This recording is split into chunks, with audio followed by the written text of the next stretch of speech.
Paano daw po i-blow sa frozen shoulder? Boy, dali lang yan. I-blow mo lang yung, kasi alam mo, ang frozen shoulder, although most of the time, ang parang naging andyan is tendinitis, tendinitis Tendonitis. capsulitis. Yan, kaya nabanggit nga ni Sir Rudolph kanina, puro inflammation. Kaya pag ganito, trivia lang to. Pag ang isang, nakita mo ang isang condition o sakit, may itis ang huli, ibig sabihin nun, inflammation. Yan. Tendinitis, capsulitis, At magaling bursitis, ang yan, iTeracare inflammation. dyan. Yes. Pag iTeracare, Diyos ko po.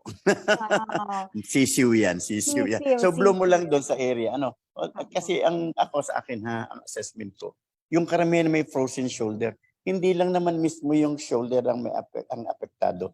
Yung muscles, kaya ang tawag ko dyan is myofascial pain syndrome or yung local term is lamig. Yung lamig, di ba? Galing Lamig lang ng pala. yan, Alright. lamig yun. Opo. Ibublo mo yung buong ito mo. Include mo Mm. yung shoulders. Hindi lang yung shoulder joint. Yung mismong yung Tama. balikat ba? Kasi may Tama. muscle dyan, yung trapezius muscle. Yun yung nag-i-spasm. Kaya minsan, pag frozen shoulder, hindi mo na siya maitaas. So ganun yan. Okay? Opo.